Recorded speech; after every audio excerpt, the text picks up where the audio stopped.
देखो समझो मेरे सामने हॉट सीट पर बैठ गए शाश्वत गोयल जी।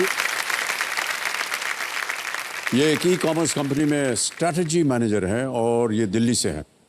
बहुत बहुत स्वागत है आपका Shashwat ji. Thank you so much sir. और सबसे पहले तो ये सवाल आता है कि ये स्ट्रैटेजी मैनेजर ई कॉमर्स ये किस तरह की नौकरी होती है? जी सर, जब मैं रोज़ सुबह उठता हूँ मेरे मन में भी सबसे पहले एग्जैक्टली यही सवाल आता है कि ये काम क्या होता है, मैं करता क्या हूँ। But on a more serious note, ये एक टेक्निकल और मैनेजमेंट नौकरी दोनों का मिक्सचर है। आप ये समझ लीजिए दैट मैं एक इंटरनल मैनेजमेंट कंसल्टेंट हूँ अपनी ऑर्गेनाइजेशन के लिए। बड़ा मुश्किल काम है आपका शाश्वत जी। जी और सर। इसके लिए काफ़ी मेहनत, काफ़ी ज्ञान, काफ़ी बुद्धि लगानी पड़ती होगी आपको। ऑलराइट, मैं देख रहा हूँ कि आज आप कंपेनियन के रूप में किसी को नहीं लाए हैं। जी सर, मैं कंपेनियन के रूप में किसको नहीं लाया हूँ। इसके पीछे सर एक बहुत गहरी वजह है।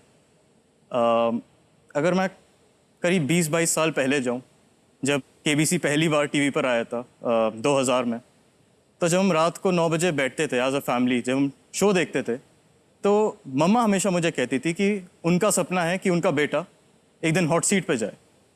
तो वो सुन के मेरे अंदर बहुत मोटिवेशन आया था और उस टाइम मैंने बहुत अप्लाई किया था। मोबाइल और एसएमएस तो नहीं होते थे, इंटरनेट और ऐप्स तो दूर की बात है, तो मैं लैंडलाइन पे लगा रहता था, बट कभी कुछ हुआ नहीं। केबीसी जूनियर की बात कर रहा हूँ मैं। फिर मैंने छोड़ दिया था, शो तो देख रहा था बट अप्लाई करना छोड़ दिया था। फिर 2013 में जब मेरी पढ़ाई थोड़ी कंप्लीट हुई थी और जब मेरी पहली नौकरी लगी थी, तब मेरे को फिर लगा कि अब मैं थोड़ा इंडिपेंडेंट हो गया हूँ, मम्मी के सपने को फिर से उठाते हैं। तो 2013 से हर साल मैंने अप्लाई किया, हर साल मैंने ट्राई किया, बट कभी भी कुछ बुलावा नहीं आया मुझे। बट फिर भी मैं लगा रहता था कि कभी ना कभी तो कॉल आएगा, कभी ना कभी तो अपना टाइम आएगा। तो इस मेंटालिटी से मैं कर रहा था। पर कोरोना की सेकेंड वेव के दौरान जब देश में काफ़ी ख़राब स्थिति थी, तब कोविड की वजह से my mamma passed away. Oh, I am so sorry to hear that. तब से लेके आज तक मेरी ज़िंदगी बहुत ज़्यादा मुश्किल हो चुकी है और 9 साल कंटिन्यूसली ट्राई करने के बाद अब जब मुझे मौका मिला है हॉट सीट पर आने का, तो जिसके लिए मैं ये करना चाहता था वो अब इस दुनिया में नहीं है। तो आपके लिए, यहाँ बैठी ऑडियंस के लिए, घर पे बैठे दर्शकों के लिए शायद वो सीट खाली होगी, बट मेरे लिए उस सीट पे जिसको होना चाहिए वो आज भी वहीं पर है।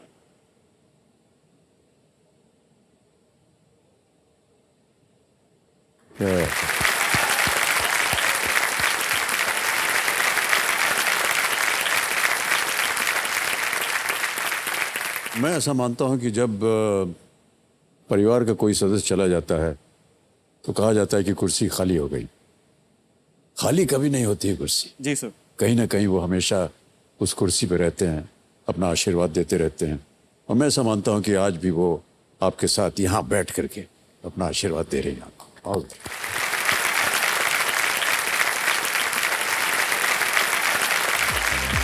स्पोर्ट्स वगैरह में इंटरेस्ट है लगता है आपको? बहुत ज़्यादा। हाँ।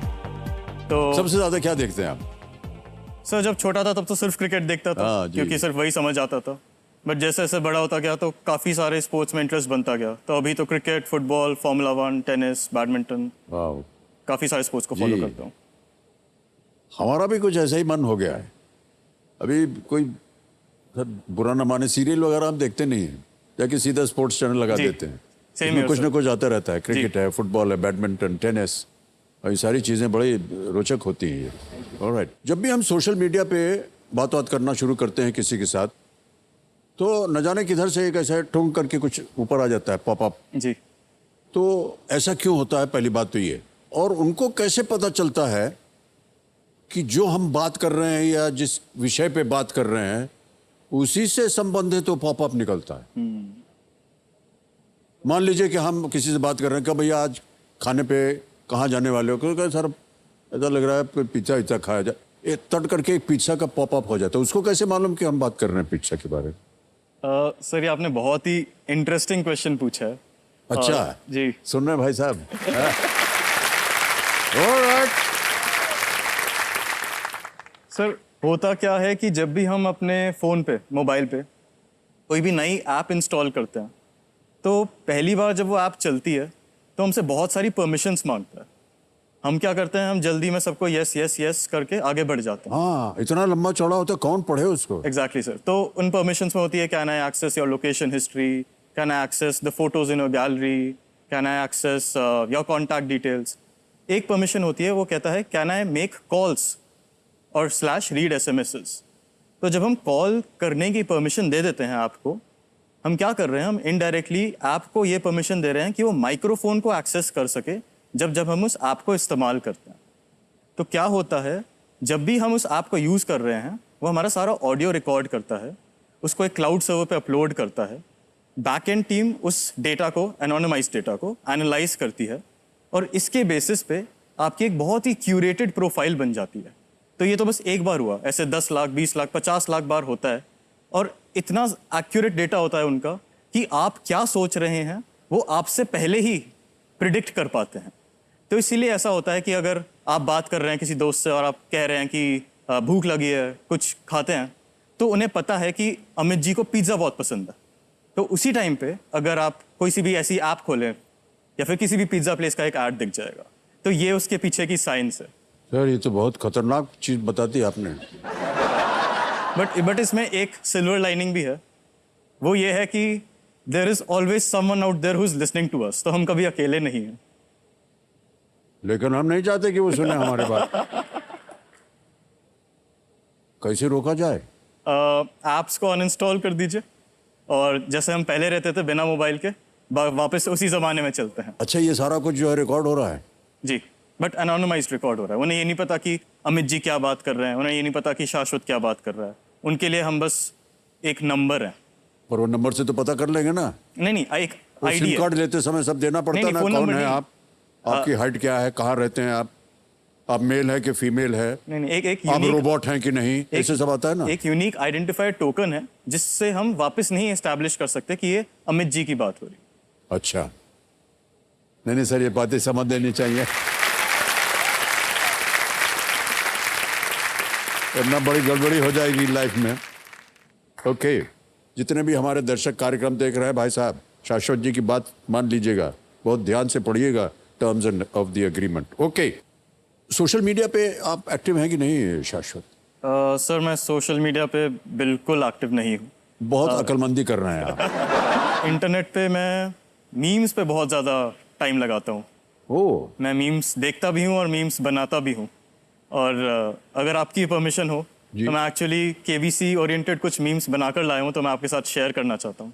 पहले तो भाई साहब बताइए मीम होता क्या है? इंटरनेट पे आप एक कोई वायरल जोक चल रहा है और लोग उसका अपना वर्जन क्रिएट कर रहे हैं। ओहो, और वो इसलिए वायरल हो रहा है क्योंकि वो दो ऐसी चीज़ों को लिंक कर रहा है जो पॉप कल्चर रेफरेंसेस हो या फिर जो चीज़ें रिसेंटली ट्रेंड कर रही हो उनके बारे में बात कर रहा है। ओके, तो ये मीम्स होता है। तो आप हमको हम लोग के ऊपर बनाया आपने? जी सर, केबीसी के ऊपर ही बना है। सर हमारे देखने लायक है या नहीं? सर आपके दिखाने के लिए ही लाया हूँ। ओके, जी। देखा जाए भाई साहब, इज्जत हमारी रख लीजिएगा।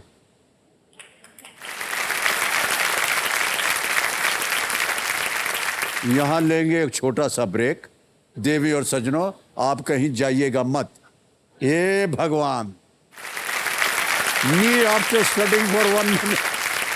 तो सर ये मैं, जितने भी स्टूडेंट्स हैं और जितने भी यहाँ बैठे हुए कंटेस्टेंट्स हैं, जब हम केबीसी की प्रिपरेशन कर रहे थे तो हमारा यही हाल था। ओहो, अच्छा। When you upset your wife, हाँ ये ठीक है सर। जितनी भी महिलाएं कंटेस्टेंट यहाँ आई हैं, सब फूट फूट के रोती है। हाँ नहीं, हाँ, और वो टिश्यू बॉक्स रखा ना, उसी को उठा उठा के हम देते रहते हैं उनको। तो देख रहे हैं आप, मिल रहा है। ये एक और आ गया, after spending 1 day at the gym. आप चाहे तो क्विट कर सकते हैं।